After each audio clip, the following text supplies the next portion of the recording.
आज जिस शख्स की बात हम करने वाले हैं उसने रमा नायक, डी कंपनी और छोटा राजन तीनों के साथ काम किया है। इसकी खास बात है कि ये अपने आप को दाऊद जैसा डॉन समझता था। इसका कहना था कि दाऊद और छोटा राजन के बाद अगर कोई इनके जैसा डॉन बन सकता है वो या तो मैं खुद हूँ या फिर बालू डोकरे था। जी हाँ, हम बात कर रहे हैं यूसुफ बचकाना की।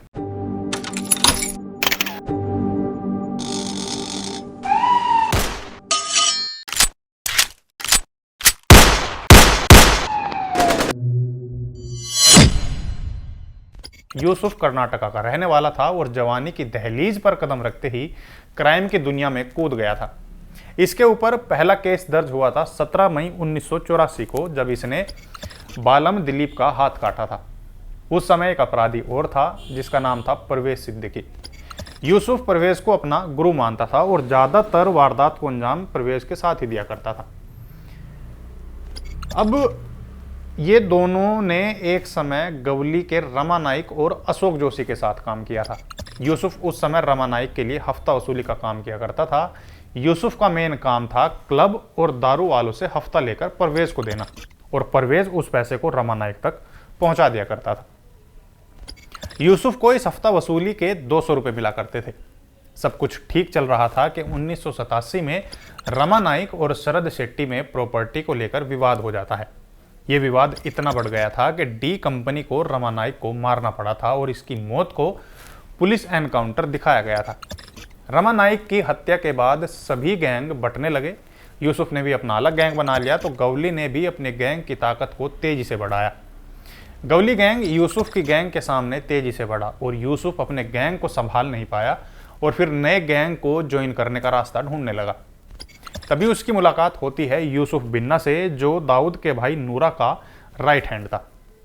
अब इसके जरिए यूसुफ डी कंपनी के टच में आया और उसने डी कंपनी में रहते हुए नूरा से दोस्ती गहरी की और अब वो समय आ गया था जब यूसुफ बचकाना और नूरा ये दोनों साथ मिलकर गोल्ड स्मगलिंग का धंधा किया करते थे।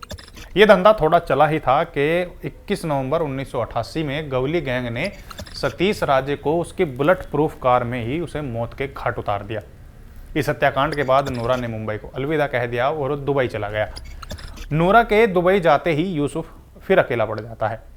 1990 का ये वो दौर था जब डी कंपनी और गवली गैंग की गैंगवार में मुंबई की सड़कें खून से लाल थी। इस गैंगवार के अंजाम को देखते हुए यूसुफ के पिता ने उसे समझाया और बेंगलोर में वीसीआर की दुकान खोल कर दी। तभी 1992 में यूसुफ बचकाना की शादी होती है, लेकिन शादी के बाद भी बचकाना कैसेट खरीदने मुंबई ही जाता था और वो मुंबई में अपने गुरु परवेज से लगातार टच में था। 1993 में एक बार यूसुफ अपनी पत्नी से झगड़ा करके मुंबई पहुंचता है और वहीं रहना शुरू कर देता है। 1994 तक आते आते उसकी जान पहचान रोहित वर्मा, रवि पुजारी, बंटी पांडे जैसे लोगों से हो चुकी थी। अब यूसुफ ने अपने इन नए दोस्तों के साथ मिलकर डोंगरी के नागपाड़ा में पैसे लेकर लोगों के साथ मारपीट शुरू कर दी और ये सभी छोटी घटनाओं को अंजाम देते देते बड़ी वारदातों को अंजाम देने लगे। अब क्योंकि ये सभी छोटा राजन के गैंग में थे तो यहाँ से यूसुफ बचकाना छोटा राजन के टच में आ जाता है। फिर छोटा राजन और परवेज ने बचकाना को जितेंद्र धाबोलकर को मारने भेजा। जितेंद्र धाबोलकर एक पावरफुल शख्स था और गवली की पार्टी अखिल भारतीय सेना का अध्यक्ष भी था। अब पहले दिन तो यूसुफ जितेंद्र के घर गया, वहाँ उसने चाय पी, उसके बच्चों के साथ खेला भी। अब क्योंकि उसे छोटा राजन का दिया हुआ ये काम जल्द से जल्द पूरा करना था तो वो अगले दिन मिलांज सबवे विले पार्ले पर जितेंद्र को देखता है।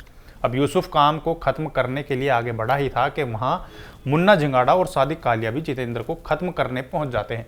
अब ये दोनों डी कंपनी के शूटर थे और जितेंद्र की हत्या करने के इरादे से वहाँ पहुंचे थे। वो बाइक पर वहाँ आए, सादिक यूसुफ की तरफ देखकर मुस्कुराया और जितेंद्र पर अंधाधुंध गोलियां बरसानी शुरू कर दी। जितेंद्र को मार दिया गया। जितेंद्र को यूसुफ मारना चाहता था लेकिन ऐन मौके पर सादिक कालिया ने उसे मार दिया। आपको बता दें कि सादिक को लेकर यूसुफ ने कहा था कि उसने सादिक को गैंगस्टर बनाया था, यानी कि सबसे पहले सादिक को हथियार चलाना जिसने सिखाया था वो यूसुफ ही था। ये सभी बचपन के साथी थे लेकिन अब अलग अलग गैंग के लिए काम कर रहे थे। यूसुफ का यह भी कहना है कि जितेंद्र को मरवाने में शिवसेना के बाल ठाकरे का हाथ था। उनका कहना था कि छोटा राजन गैंग, चाहे डी कंपनी या फिर अश्विन नाइक, जो भी जितेंद्र को मारेगा 3 करोड़ रुपए मिलेंगे। यानी जितेंद्र को मारने के लिए तीनों गैंग को सुपारी दे दी गई। यूसुफ कहता है कि डी के राव और रवि पुजारी को उसने ही डॉन बनाया और अबू सलेम को वो नकारा मानता है। उसका कहना है कि वो डॉन तो कहीं से नहीं लगता। वो कहता है कि टॉप 10 में वो लोग हैं जिन्होंने किसी को थप्पड़ नहीं मारा।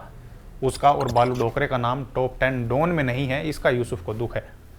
1997 में मोहन कोटियन की बेंगलोर में हत्या कर दी जाती है। ये हत्या करने वाला यूसुफ ही था और उसके साथ इस घटना को अंजाम देने वाले लोग थे रोहित वर्मा, रवि पुजारी, बालू डोकरे, बंटी पांडे। हालांकि इनके अलावा और भी लोग थे।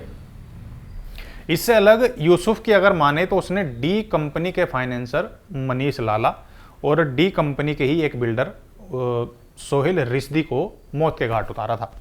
यूसुफ का यहाँ तक कहना है कि उसने दाऊद को मारने की 2 से 3 बार कोशिश की है लेकिन सफल नहीं हो पाया। 1998 में वो दाऊद को मारने के लिए कराची गया था, जिसमें उसके साथ छोटा राजन के भी लोग थे। उसका कहना है कि दाऊद 15 दिन में एक बार दिखा था और उस समय भी सिक्योरिटी इतनी ज़्यादा थी कि हम उसे मार नहीं पाए। वो सिर्फ छोटा शकील से मिलता था, इसलिए उसके पास जाना संभव नहीं था। उन्होंने स्नाइपर से दाऊद पर निशाना भी लगाया लेकिन दाऊद दूर था, इसलिए गोली नहीं चलाई, क्योंकि अगर वो बच जाता तो ऐसा हो सकता था कि अब ये सारे मारे जाते। यूसुफ ने दाऊद की पहचान को लेकर भी कहा था कि उसके हिसाब से अब दाऊद गंजा हो गया है और गला उसका लटक चुका है। वो अब ऐसी हालत में है कि अगर रो के सामने भी आ जाए तो शायद वो पहचान नहीं पाएंगे। अब 13 से 14 लोग दाऊद को मारने के लिए कराची पहुंचे थे। उन सभी लोगों को रो की सपोर्ट थी और मारने गए लोगों में यूसुफ बचकाना, बालू डोकरे, बंटी पांडे, एजाज लकड़ावाला, फरीद तानाशाह, विक्की मल्होत्रा, बाबा रेड्डी और संजय घाटे शामिल थे। इन लोगों को यह भी पता लग चुका था कि डी कंपनी को इनकी जानकारी लग चुकी है, किसी ने इनके प्लान के बारे में डी कंपनी को बता दिया है। अब इसे देखते हुए सभी लोग वापस आ जाते हैं। इसके बाद कैसे इन लोगों ने इनकी खबर को लीक करने वाले का पता लगाया और उसे दूसरे देश में जाकर मौत के घाट उतार दिया, ये सब जानेंगे इसके अगले पार्ट में। इसका दूसरा पार्ट जल्द देखने के लिए हमारी स्टोरी को खूब प्यार दें, शेयर करें, लाइक करें और हाँ, चैनल को सब्सक्राइब करना बिल्कुल ना भूलना।